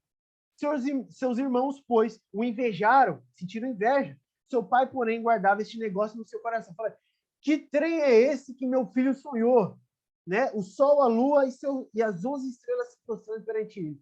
Porque eles entendiam a simbologia de sol, a simbologia astrológica, né? Perante a astronomia. Eles entendiam. Porque a simbologia astrológica, o sol é masculino, também na maçonaria. A lua é feminina. E as estrelas, Jacó sabia que são os seus filhos, porque a profecia que vem desde Abraão era sobre Jacó, que teria então 12 filhos príncipes. Então ele falava, nossa, mas que trem é esse? Ele guardava este negócio no seu coração. Cara, então, será que vai vir de José? A profecia sobre José, que vai vir uma grande nação, todo aquele meu povo e tal? Ele guardava isso no coração, ele sabia. Então, olha que interessante. O sonho de José, o sol é masculino, a lua é feminina. Então, a gente já vai conseguir entender só com isso aqui por que a mulher de Apocalipse 12, tendo a lua debaixo de seus pés, ela tá apoiada em cima da figura feminina. Isso aqui é maravilhoso, porque isso aqui nos leva de volta para Maria, mãe do Messias, né? Miriam. Olha que interessante. Então, basicamente, as 11 estrelas aqui do sonho de José eram os 11 irmãos dele, né? Eram as 11 tribos. E ele era a 12ª, né? Que era José, a tribo de José, que depois é dividida em duas meias tribos, né? Manassés e Efraim, e totalizando 13 tribos mais profeticamente continuadores, né? Mas olha que interessante. Então, as 12 estrelas na cabeça da mulher simbolizam as 12 tribos, assim como o símbolo é o mesmo no sonho de José, que as estrelas são tribos, né? Tribos de Israel. Vamos continuar. E estava grávida, a mulher estava grávida, né? A mulher do Apocalipse 12, e com dores de parto, e gritava com ânsia de dar à luz. Então, olha que interessante, ela estava grávida. Ela estava grávida de quem? Se a mulher é a casa de Judá, que é a representante feminina, que é a Maria, ela estava grávida de quem? Do Messias. Por isso que é usado aqui referente de dores de parto. Porque assim como o Messias vai nascer em Apocalipse 12, e a gente vai cortar o tempo aqui, a gente vai conversar sobre as 70 semanas, o tempo vai cortar diretamente para a dor de parto, que o Messias não vai mais nascer, mas ele vai voltar. Isso é maravilhoso. Isso aqui é revelador. Olha só que interessante. E viu-se outro sinal no céu. Opa, outro sinal. E eis que era um grande dragão vermelho. O que é isso aqui? O grande dragão vermelho é Satanás. Mas como era esse grande dragão vermelho? Ele tinha 7 cabeças e 10 chifres. Olha que interessante. Que são essas 7 cabeças? São os reinos mundiais. Mais especificamente, reinos da estátua de Nabucodonosor, do qual já havia sido profetizado lá nos livros dos profetas. Por isso, o livro do Apocalipse, o livro de João, foi o último escrito, né? Porque o Apocalipse era o livro das revelações. As revelações do quê? Dos livros dos profetas, né? Pentateuco de Moisés e tal. Então, olha só, reinos da estátua de Nabucodonosor, mais o 7º reino dos 10 reis do tempo do fim. Então, a gente vai ter 6 reinos mundiais na estátua de Nabucodonosor, que inclusive o 6º é a junção de 2 reinos que a gente vai falar, né? Que no caso são a Babilônia, cabeça, Pérsia, parte ali do peito e tal, Grécia, Turquia e Egito, que é a parte do ventre, né? Alexandre o Grande, esses 4 soldados, que em suma é Grécia, Turquia e Egito. Depois a parte das pernas, que vai ser Reino de Roma, até o joelho, e a partir do joelho, o Império Otomano, dos bárbaros turcos otomanos, né? Que é o Império Islâmico, que caiu lá em 1922, por conta da Primeira Guerra Mundial. E aí a gente vai para o tempo dos pés e o tempo dos 10 dedos, que é os 10 reis, que, no caso, então, a gente vai ter 6 impérios mundiais, né? E o 7º Império Mundial vai ser um império de 10 reis. Não vai ser 10 reinos, vai ser 10 reis, no caso, 10 pessoas, né? Que vão governar o mundo inteiro. Então, basicamente, o 7º reino é o tempo dos 10 reis. Então, olha que interessante. E sobre as suas cabeças, as 7 cabeças do dragão, a gente vai ter 7 diademas. Putz, olha que interessante. Isso aqui, ele nos situa no tempo desse versículo. Diadema é igual a poder, como eu escrevi aqui embaixo. Se diadema é poder, então, nesse tempo desse versículo, estava falando que o poder estava no tempo das cabeças, mas não da 7ª cabeça, porque senão o diadema estaria nos chifres, mas não, porque os chifres é o 7º reino, mas o poder estava nos 10 reinos, nos 6 reinos mundiais. E qual é o reino mais atualizado que João recebeu essa profecia aqui? O reino de Roma, não era? O João recebeu a revelação aqui para escrever o de Apocalipse, e o tempo atual era o tempo de Roma, né? Então, nem o tempo ainda dos bárbaros otomanos turcos tinha chegado ainda. Então, basicamente, o poder está especificamente no reino de Roma. O poder aqui, o diadema de Satanás. A ação de Satanás estava no reino de Roma. Perante quem? A gente vai entender, olha que interessante. A cabeças do reino da estátua, que era Roma. Então, Satanás estava agindo para o reino de Roma aqui. Próximo versículo. E sua cauda levou após si a terça parte das estrelas do céu e lançou-as sobre a terra. E o dragão parou diante da mulher que havia de dar à luz, para que, dando à luz, ela lhe tragasse o filho. Então, olha só. A terça parte das estrelas do céu, o dragão jogou e lançou na terra. Mas esse evento ainda não aconteceu na figura literal do tempo, mas na profética, aqui no texto. E que é esse evento? É o evento futuro da queda de Satanás com a terça parte dos anjos, que ainda não ocorreu nem no tempo de João, nem no nosso. Vamos entender isso.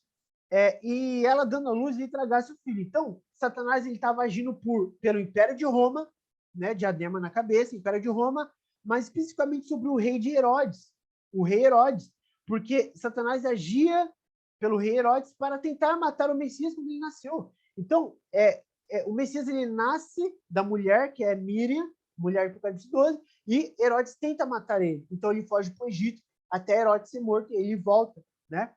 Então, olha só. E deu à luz um filho, homem, que há de reger todas as nações com vara de ferro.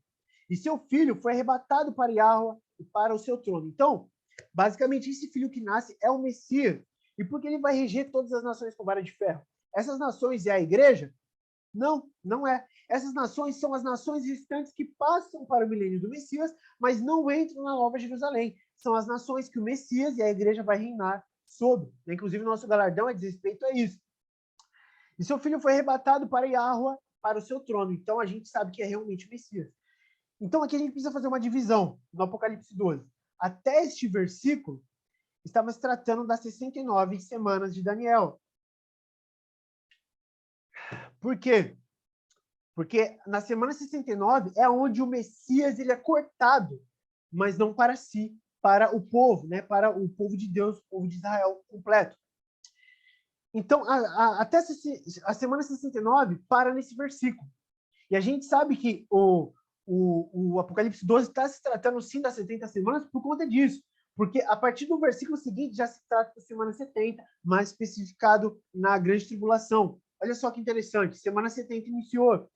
E a mulher, que antes era Maria, mas agora é a casa de Judá, ela foge para o deserto, onde já tinha lugar preparado por Yahweh para que ele fosse alimentada por 1.260 dias. Isso também aconteceu com Maria fugindo para o Egito, né? Mas agora a figura é profética. A gente precisa do Espírito Santo para entender isso aqui, senão a gente vai errar. Olha só. E houve batalha no céu. Opa! Miguel e os seus anjos batalhavam contra o dragão, Satanás, e batalhavam o dragão e os seus anjos. E foi precipitado o grande dragão, a antiga serpente, chamada Diabo e Satanás, o inimigo, né, Rei Léo, que engana todo mundo. Ele foi precipitado na terra e os anjos foram lançados com ele. Então, esse evento é exatamente o evento predito no versículo 4 desse mesmo capítulo. Esse evento da terça parte das estrelas do céu. Porque estrelas são anjos, né? Na profecia, estrelas são anjos. Então, aqui a gente tem ideia, olha, aquela terça parte das estrelas eram os anjos de Satanás aqui, que vão ser jogados na terra. Aonde? Na grande tribulação. Por quê? Porque iniciou a semana 70, basicamente a metade da semana, o reinado do abominável da desolação. Olha só, e ouvi uma grande voz do céu, que dizia, agora é chegada a salvação e a força e o reino do nosso Deus, nosso Elohim, e o poder do seu Messias, porque já o acusador de nossos irmãos, né, a igreja, é derrubado. Então, basicamente, o Messias, quando ele foi morto, né, e aí ele foi, basicamente nesse versículo aqui, né, que ele foi arrebatado para o seu trono, nesse momento, Satanás perdeu o seu lugar de acusador, porque ele acusava o Israel perante a Torá, perante a lei que o Pai criou para condenar o seu povo, para salvar pela graça. Então, Satanás, ele acusava, para tudo tem um lugar, inclusive para Satanás. O Pai deu um lugar para Satanás de acusador. Então, já era, não tem mais esse lugar, porque agora meu povo está justificado pela graça. Então, vai acusar quem aqui? É a graça, meu filho. Então, o Messias ele sobe para a eternidade, para o seu trono, em cima da terra plana, em cima do domo, né, da terra plana. E lá, como é a eternidade, lá já ocorreu a guerra nos céus. Mas o Pai, por propósito, jogou Satanás no último tempo, mais especificamente na grande tribulação, junto com os seus anjos, né? E quem jogou foi Miguel. Então Miguel ele lança Satanás contra essa parte dos anjos do céu da grande tribulação, e imediatamente ele desce para ajudar a casa de Judá fugir para o deserto. Olha que legal e revelador isso aqui, né? Então, peraí só um momento. Então, basicamente, Satanás perde o lugar de acusador. Então, ele é jogado na Terra. Não tem mais lugar para ele no segundo céu, né? na parte ali dos planetas da Terra plana. E eles o venceram pelo sangue do Cordeiro e pela palavra do seu testemunho. Não amaram suas vidas até a morte. Eles quem? Os gentios, que morreram aqui, tá? E parte da igreja. Então, eles amaram, né, o Messias e foram testemunhas. E venceram pelo sangue do Cordeiro e pela palavra do seu testemunho. Venceram pela graça, pelo sacrifício do madeiro. Venceram pela graça. E não amaram suas vidas até a morte, porque eles morreram, e até o final eles estavam sim, eles eram testemunhas do Apocalipse, eles morreram, e porque eles sabiam que iam ressuscitar 3 anos e meio depois. Então eles não amaram suas vidas até a morte. Por isso alegrai-vos, ó céus, e vós que neles habitai. Ai dos que habitam na terra e no mar. Então, basicamente, quem habita nos céus? Aqueles seres lá, como aqui é figura de linguagem profética, os 24 anciãos, né? De Apocalipse 6 e 7, se eu não me engano, que é a totalidade da igreja. Então, olha só, 24 anciãos é a totalidade da igreja, que é os 144 mil, né? Eles que habitam nos céus, né? Aqui, pelo menos aqui, não literalmente, mas na passagem aqui. Alegrai-vos, ó céus. Por quê? Porque agora Satanás foi precipitado na terra. Ele não está mais nos céus, né? No segundo céus, especificamente. Porque o diabo desceu até vós, até a igreja. Até vós quem? Até a casa de Judá. Desceu até vós e tem grande ira, sabendo que já tem pouco tempo. Então, olha só, Satanás ele foi precipitado na terra, ele foi jogado na terra, a queda dos anjos, né, que Satanás ocorreu lá no Gênesis. Ué, mas aqui está falando que ele vai ter pouco tempo quando cair. Peraí, mas pouco tempo é 6.000 anos? Não, não é. Pouco tempo é 3 anos e meio. Tempo determinado do fim, lembra? Tempo do fim para um tempo determinado, pouco tempo, 1.260 dias, 42 meses, 3 dias e meio. Né? Tudo isso aí são símbolos do mesmo tempo. Quarto selo do Apocalipse, grande tribulação. Então, isso aqui é a queda de Satanás que ocorre no Apocalipse somente. Ele não caiu ainda dos céus, né? Porque quando ele cair, a gente vai ter a grande tribulação na terra. Então, olha só. Ai daqueles que habitam na terra e no mar. Por quê? Quando a grande tribulação, agora o diabo vai ser jogado na terra. E quando o dragão viu que fora lançado na terra, perseguiu a mulher. Que é a mulher, casa de Judá, que dera luz o filho homem. Então, o Messias veio da onde? De Judá. Ora, a salvação não vem dos judeus? Da casa de Judá. E foram dadas à mulher 2 asas de grande águia. Ora, o que é essas asas de grande águia aqui? É Miguel ajudando os judeus a fugirem para o deserto.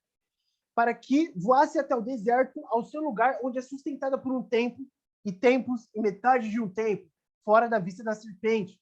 Agora, se a gente entender, essa figura de asas de grande águia, ela já foi dita na Bíblia. Já, Êxodo 19, 3 e 4. E subiu Moisés a Yahua, e Yahua o chamou do monte, dizendo, assim falarás à casa de Jacó. Casa de Jacó. Olha que interessante. Lá, quando o pai ele pegou Moisés para ir contra a terra do Egito, resgatar Israel. Olha só, assim falarás a casa de Jacó, casa de Judá, os judeus, e anunciarás aos filhos de Israel. Olha que interessante, Jacó é Israel. Jacó é Israel, Israel é Jacó, mas aqui ele usava a sabedoria profética. Casa de Jacó é os judeus, e filhos de Israel é os gentios. Vós tendes visto o que fez aos egípcios, como vos levei sobre as asas de águias e vos trouxe a mim. Então, quando Moisés ele saiu do Egito com Israel pelo deserto, eles foram basicamente cuidados nesse tempo todo. Tudo bem que os egípcios eles perseguiram os israelitas no deserto, mas eles foram cuidados o tempo inteiro, com colunas de fogo, com asas de grande águia, né? E aí, depois, lá na travessia do Mar Vermelho, os egípcios morreram, né? Então, basicamente, esse cuidado, inclusive, é dito lá no Apocalipse 3, versículo 10, te guardarei do tempo da provação que há de vir sobre toda a terra, falava disso, falava do tempo que Miguel se levantaria para ajudar os judeus a fugirem para o deserto, né? E deixar sobreviver até o final. E a serpente lançou da sua boca atrás da mulher, casa de Judá, águas como um rio, para que, pela correnteza, fizesse arrebatar. E a terra ajudou a mulher, casa de Judá, e a terra abriu sua boca. Quem é a terra? Miguel. E tragou o rio que o dragão lançara de sua boca. E o dragão irou-se contra a mulher e veio fazer guerra ao remanescente da sua semente. Então, mulher aqui é a casa de Judá, e eu errei na cor aqui do remanescente da sua semente, né? Que é os gentios que ficaram na cidade, né? Então, o antimessias ele sitia Jerusalém na época do quarto selo para subjugá-la e dela reinar, e aí Jerusalém vai virar a prostituta, né, que a gente vai falar ainda, e aí então os judeus são levados até o deserto, mas alguém fica na cidade. Quem fica na cidade? Gentios. Os que guardam os mandamentos de Yahweh têm o testemunho de Yahushua HaMashiach. E esse é o entendimento do Apocalipse 12, pelo menos, na minha opinião, o entendimento verdadeiro da coisa, né? Então, vamos passar para o Apocalipse 13, que esse vídeo já está bem grande, tá? 2 horas já. Então, vamos lá. Quer dizer, quase 2 horas, né? Vamos passar para a hermenêutica do Apocalipse 13. Mas, alguma dúvida sobre o Apocalipse 12?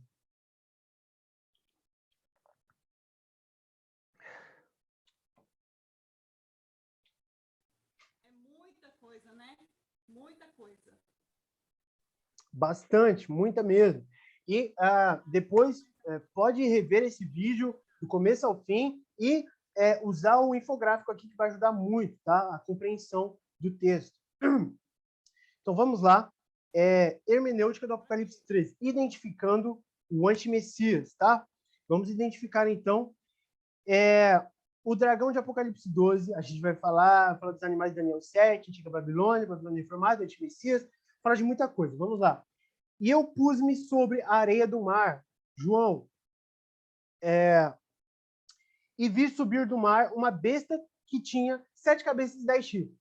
Olha, isso aqui não é a mesma imagem, né? Mesmo personagem do dragão vermelho de Apocalipse 12? Mas a gente vai entender agora qual tempo se trata. E sobre os seus chifres, agora, 10 diademas. Então, antes, os diademas estavam nas cabeças. Isso é muito importante para a gente entender. Agora, os diademas, que significa poder, está sobre os chifres. Então, é o templo dos 10 chifres. Qual é o templo dos 10 chifres? Os dedos da estátua de Nabucodonosor. Final dos tempos, nova ordem mundial e tal. Já conhecemos, né? Os diademas estão nos chifres. É o templo dos 10 reis no fim. E sobre as suas cabeças, um nome de blasfêmia. Por que sobre as cabeças o nome de blasfêmia? Porque, se lembra qual era a cabeça da estátua de Nabucodonosor? A cabeça de ouro, que era o Império da Babilônia. E a Babilônia, ela sempre foi uma blasfêmia para o pai, né? Foi um reinado assim. Tudo bem que a cidade da Babilônia era maravilhosa, lindíssima, mas era um reinado de realmente opressão do povo de Israel, o povo de Deus. Então, isso é uma blasfêmia, né? Senaqueribe da Síria, Nabucodonosor, vários personagens, né? Inclusive na era de Roma, vários personagens que realmente blasfemaram o nome do pai e oprimiram o povo, né? Então, sobre suas cabeças o nome de blasfêmia. Então, a cabeça da estátua de Nabucodonosor era a Babilônia e era de ouro. Olha que impressionante, era de ouro. Na vida real, Nabucodonosor não fez a mesma estátua do sonho inteiramente de ouro? É revelação para cá. Porque todas as cabeças aqui da besta de 7 cabeças aqui, todas as cabeças tinham um nome de blasfêmia. Isso por quê? Porque a cabeça na estátua de Nabucodonosor era de ouro. E na vida real, a estátua inteira era de ouro. Então, se a cabeça de ouro era blasfêmia por ser a Babilônia, na vida real, todos os reinos têm a blasfêmia da Babilônia. Né? Isso aqui é muito revelador. E a besta que vi era semelhante a leopardo, e os seus pés como de urso, e sua boca como de leão. Opa! Que besta é esta? Né? Leopardo, urso, leão. Pô, isso aqui já foi dito, né? Lá nos profetas. Esses animais já foram repassados. Por isso que João, ele sabia do que se tratava. E o dragão deu-lhe o seu poder, e o seu trono e grande poderio. Leopardo, urso e leão os animais de Daniel 7, e reinos da estátua de Daniel 2. Então, a gente vai ter leopardo, semelhante ao leopardo, pés de urso e boca de leão. A gente vai ter leão, Babilônia, urso, a Pérsia, e leopardo, a Grécia, Turquia e Egito. Tá? O Alexandre o Grande e seus 4 generais. Então, são aqueles reinos da estátua de novo. Só que a gente vai entender. Aqui falta um reino. E vi uma das suas cabeças como ferida de morte. Qual era essa cabeça? A antiga Babilônia. A cabeça era o império da Babilônia de Nabucodonosor, a cabeça de ouro, né? Que ela caiu para o império da Pérsia. Ela morreu, ela sofreu uma ferida de morte, né? E aí, vírgula, já passa para o tempo do fim no mesmo versículo. Olha que impressionante. O texto do Apocalipse não só não está em ordem cronológica, como um versículo. Ele passa a ter ordem cronológica dividido. Olha que interessante. E viu uma de suas cabeças como ferida de morte, a antiga Babilônia, vírgula, e sua chaga mortal foi curada. E toda a terra se maravilhou após a besta. A Babilônia reformada é a sétima cabeça no reinado do antimessias. A Babilônia reformada, o Império Otomano reformado, no quarto século do Apocalipse, que aí então vai ser sobre Jerusalém, toda aquela parte da Babilônia, né, o Império da Babilônia, vai ser reformado, e a prostituta Babilônia vai ser Jerusalém, né? Que é a cidade santa do Pai, que vai virar prostituir. E adoraram o dragão que deu à besta o seu poder. E adoraram a besta, dizendo, quem é semelhante à besta? Quem poderá batalhar contra ela? Então adoraram Satanás perante o Império da Babilônia, porque a Babilônia foi reformada. Olha só que império maravilhoso, lindíssimo, rico. Ele saqueou o Egito, levou as riquezas tudo para Jerusalém, formou a Babilônia, o império, e a prostituta está reinando. Né? Quem é semelhante a Jerusalém, a cidade do antimessias, ao Império da Babilônia, né? Que é semelhante. E foi-lhe dada uma boca para proferir grandes coisas e blasfêmias. E deu-se-lhe poder para agir por quanto tempo? 42 meses.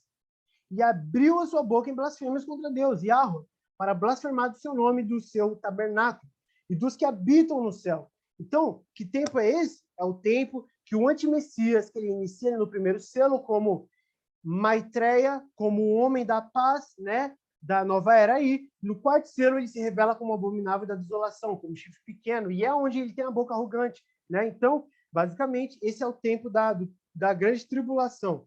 Essa parte em amarelo aqui. E foi-lhe permitido fazer guerra aos santos. Lembra daquela permissão que a besta recebe no Apocalipse 11 para matar as testemunhas? Então, e foi-lhe permitido fazer guerra aos santos e vencê-lo. E deu-se-lhe poder sobre toda a tribo, língua e nação. E adoraram-na todos os que habitam na terra, esses cujos nomes não estão escritos no livro da vida do Cordeiro, que foi morto desde a fundação do mundo. Se alguém tem ouvidos, ouça. Se alguém leva em cativeiro, ao cativeiro irá. Se alguém matar a espada, será necessário que a espada seja morta. Aqui está a paciência e a perseverança dos santos, né, da igreja. Então, os que adoram a besta são a igreja? Não, claro que não. Porque a igreja, a totalidade da igreja se fechou na chuva serôdia, antes do primeiro selo. Então, não existe mais igreja a partir disso. A porta da graça se fechou. Por quê? Porque a igreja já foi alcançada pelo evangelho e logo veio o fim. Agora é profecia e catástrofe para os ímpios na terra. Então, é disso que se trata. E vi subir da terra outra besta. Opa, outra besta. A primeira besta era o quê? Era os reinos. E o exército do antimessias. Não é? O exército do antimessias, que era Magog. Que é ali, sim, agora estamos falando, né, da Rússia, da Turquia, né, reunindo Magog e tal. E vi subir outra besta. Agora a gente vai falar de Gog. E tinha 2 chifres, semelhantes aos de um cordeiro, e falava como um dragão. Então, olha só, essa besta agora ela tem 2 chifres. E ela fala como um dragão. Por que 2 chifres, como de um cordeiro? Porque ela vai se passar por um falso profeta. Ela tem 2 chifres, como de um cordeiro, porque no início, no primeiro selo, ela trouxe a paz. Ela não fez um acordo de paz de 7 anos, mas quebrou no meio. E agora ela vai falar como um dragão, porque Satanás, que caiu dos céus, entrou nela, em termos da grande tribulação, quarto selo. E exerce todo o poder da primeira besta na sua presença. Por quê? Porque a primeira besta eram os reinos e os exércitos, mais importante, os exércitos, Magog. E faz que a terra e os que nela habitam adorem a primeira besta, né? Que é a Babilônia, o reino da Babilônia reformado, cuja chaga mortal foi curada. Então, é a Babilônia, né? Cabeça de Nabucodonosor. E faz grandes sinais, de maneira que até fogo faz descer do céu a terra à vista dos homens. Ora, quem fez fogo descer do céu dos profetas do Pai? Não foi Elias? Ora, a besta está se passando por um profeta de Deus, de Yahweh. Então, a gente vai entender que é um falso profeta. E engana os que habitam na terra com sinais que lhe foi permitido que fizessem presença da besta, da primeira besta, que é o exército e a Babilônia reformada. Dizendo aos que habitam na terra que fizesse uma imagem à besta que recebera a ferida da espada e vivia, ou seja, uma imagem da Babilônia reformada. A besta da terra se torna um falso profeta, porque agora ela está fazendo descer fogo do céu como se fosse profeta do Senhor, profeta de Yahweh, né, de Deus. Mas a gente vai entender que ela vai caçar os verdadeiros profetas do Pai. Então, aqui é onde ela se torna falso profeta, lá da besta e falso profeta. Besta e falso profeta é besta, exército, falso profeta, antimessias. Gog, antimessias, Magog, exército. A gente sempre vai ter essas referências.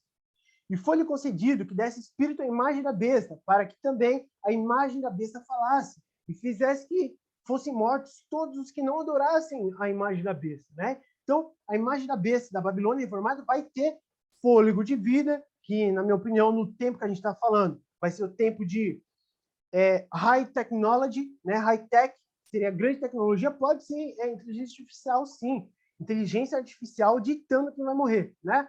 E faz com que todos, pequenos, grandes, ricos e pobres, livres e servos, olha que interessante, lhe seja posto um sinal na mão direita ou nas suas testas, para que ninguém possa comprar ou vender, senão aquele que tiver o sinal ou o nome da besta, ou o número do seu nome. Aqui há sabedoria. Pelo que eu estou vendo, ninguém está tendo sabedoria para entender isso aqui, esse número. A gente precisa entender. Aquele que tem entendimento, calcule o número da besta, porque é o número de um homem. Na verdade, é número de homem. Né? Essa tradução não está muito boa, mas é número de homem. E o seu número é 666. No hebraico, número de homem, a palavra homem em hebraico, que também significa humanidade, é a palavra Adam. Que Adam é Adão, que é o homem, por isso que o Messias ele é chamado de filho do homem, filho da humanidade, ou filho de Adão, né? É Ben Adam. Homem é Adão. Qual é o número de Adão? Ora, Adão ele foi criado no sexto dia, Adão caiu no sexto dia, ao homem, a Adão foi dado 6 dias para que fizesse toda a sua obra, mas o sétimo era de Deus. Ora, que número é do homem? É o 6. Então, olha que interessante, a gente vai ter um número aqui, 666, é a tríplica de 6.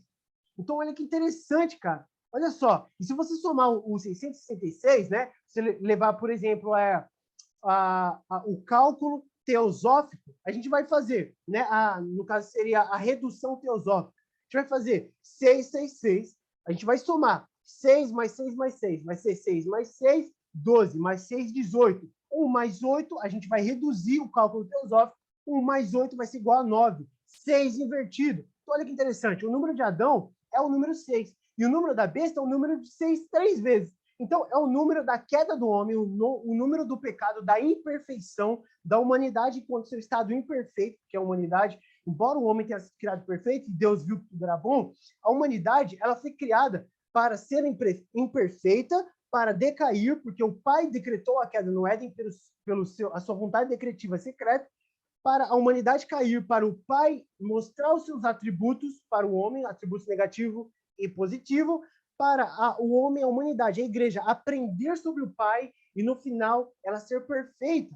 Então, no final, ela vai ser o 7. Antes começa com 6 e termina com 7. Antes era imperfeita e depois número da perfeição, número da igreja, número sagrado do Pai. Né? Então, o número da besta é o 6 3 vezes, imperfeito 3 vezes. Quem é que não possui sabedoria? O Pai ou Satanás? Satanás é quem não possui sabedoria. O número da imperfeição. Então, a gente vai ter 666. É humanismo. O 6 é o número do homem, o número da humanidade. Então, a gente vai ter humanismo 3 vezes. E o que é humanismo 3 vezes? A nova era, o Aion de Horus, né? Muito era dito que Aleister Crowley, ele era a besta de Apocalipse, porque o seu número é 666. Então, basicamente, a gente vai ter um novo Aion, que é o Aion de Horus, né? A era de Horus, que vai ser o reino do antimessias, o reino babilônico, o egípcio, reino alienígena, né? Dos Nephilim, do Gênesis 6, o reino tecnológico, né? Então, tudo isso é somado. E o número 666, em suma, é o número de Adão, pelo menos no conhecimento israelita da coisa, porque João ele era israelita, era hebreu, né? Então, ele sabia que o número 6 era o número de homem. Então, 666 é o homem 3 vezes. Humanismo, nova era. Então, se a gente pegar só isso aqui, basicamente a gente vai ter número de homem. Agora, se a gente perceber em que língua foi escrito o livro do Apocalipse, João escreveu em grego. Qual é o número 666 em grego? É o quê? 666, que em grego é X-Stigma, em grego. E é esse sinal que a gente está vendo aqui, essa imagem do X, a letra E e a letra S, né? Parece X, que ao contrário seria sex, né? S-E-X, que é 666. Inclusive, o símbolo de sex nos desenhos, nas mensagens subliminares, tem muito a ver com isso, tá? 666. Olha só que interessante. E essa letra grega aqui, 666, a gente vai ter aonde? Na Bismillah do Islã. Olha que interessante. A gente tem um sex aqui na Bismillah do Islã, que Bismillah do Islã quer dizer em nome de Allah, né? Bismillah quer dizer em nome de Allah, o Deus dos islâmicos, né? Dos árabes e tal. E o que a gente tem um sex? É espadas cruzadas, Allah em nome de, que aí ao contrário vai ser em nome de Allah, espadas cruzadas, que é morticínio, jihad. Então o que a gente vai ter? Qual é a conexão dessa revelação? Que é o seguinte, as pernas da estátua de Nabucodonosor, as pernas de ferro, não é Império Romano, Império Otomano, os turcos otomanos, os bárbaros, que fizeram o Império da Lei Sharia por 600 anos. Então, a gente não vai ter os islâmicos na perna de ferro. Então, se vocês perceberem, No pé de ferro da estátua, a gente vai ter os dedos, que é o tempo do fim. E o pé não é de ferro misturado com barro? O barro, ele representa a humanidade, ele representa o homem imperfeito.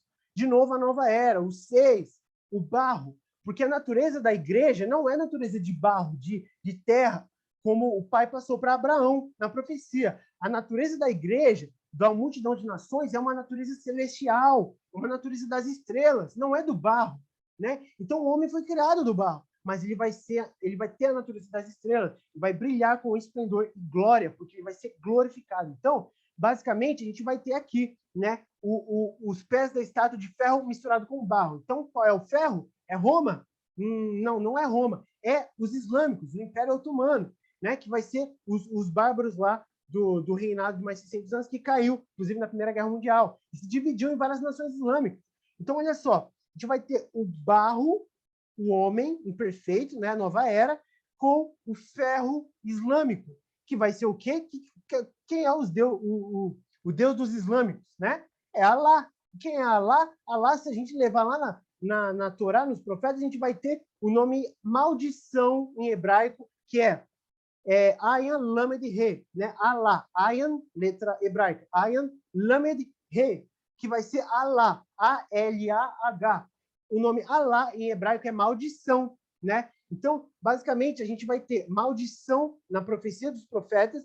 A maldição tomou a terra, a maldição invadiu a terra, né? Agora, né, o meu povo está repleto de maldição, minha terra está repleta de maldição. Por quê? Porque Alá invadiu a terra e agora é o reinado do antimessias islâmico, profeticamente, né? Então, a gente vai ter aqui o nome de Alá, e a marca da besta é o nome de Alá, que provavelmente vai estar interligado a um dispositivo tecnológico, né? Na mão, na testa e tal. Mas mais impressionante, além de ser a marca da besta, além de ser física, né? Ou seja, na mão direita ou na testa, ela também é espiritual. E espiritualmente, o que está na mão direita é a obra.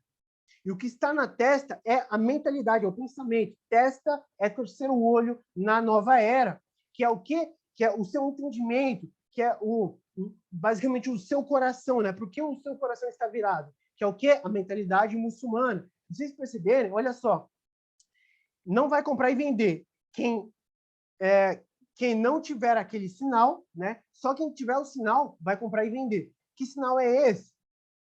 Ou o nome da besta, que nome é esse? Ou o número do seu nome. Olha só, o sinal, o nome e o número é o mesmo símbolo. Pelo menos nessa análise aqui, né, do X sigma, em grego, que é a bismillah. A gente vai ter essa letrinha aqui, essas 3 letras, né, que é um sinal. Essa letra é um sinal, né? Faz parte de um signo, né? É um sinal. Também é um nome, o nome da besta, né, que vai ser o nome de Alá, e também é um número. Olha só que interessante. Então a gente tem X sigma, né? 666. Então, essa foi a análise aí da hermenêutica, tá? Do Apocalipse 13, revelando o antimessias, a marca da besta, o tempo, os reinos da estátua, tá? Essa foi a aula de hoje. Espero que tenham gostado, tá? E assim, espero que esse estudo traga muitas revelações sobre a palavra. Me falem, por favor, se restarem algumas dúvidas. Fale agora o cálice para sempre. Eu vou aprofundar mais. Eu vou estudar mais, buscar mais agora, ir para minha Bíblia, meus conhecimentos, meu livrinho e ó. É isso aí, minha irmã, é isso aí. E olha só, espero ter ajudado, tá? Eu tô realmente muito feliz por poder fazer esse grande vídeo do Apocalipse 12, do Apocalipse 13, da igreja, porque há tempos eu queria fazer, mas não tive tempo, né? Agora eu pude abrir essa masterclass aí para fazer e tal.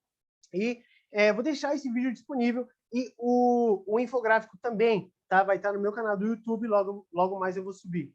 Tá bom? Então, muito obrigado, tá? Muito obrigado pela presença aqui, muito obrigado pela paciência, pela confiança nos meus estudos e tal, porque eu realmente faço aqui com carinho e segundo o Espírito. Não pertenço mais à carne e sangue, mas ao Espírito do Pai. Tá? Então, muito obrigado. Abraço para vocês. Fiquem com Yahweh Tsevaot Yahushua HaMashiach, tá bom? Muito obrigado. Abraço.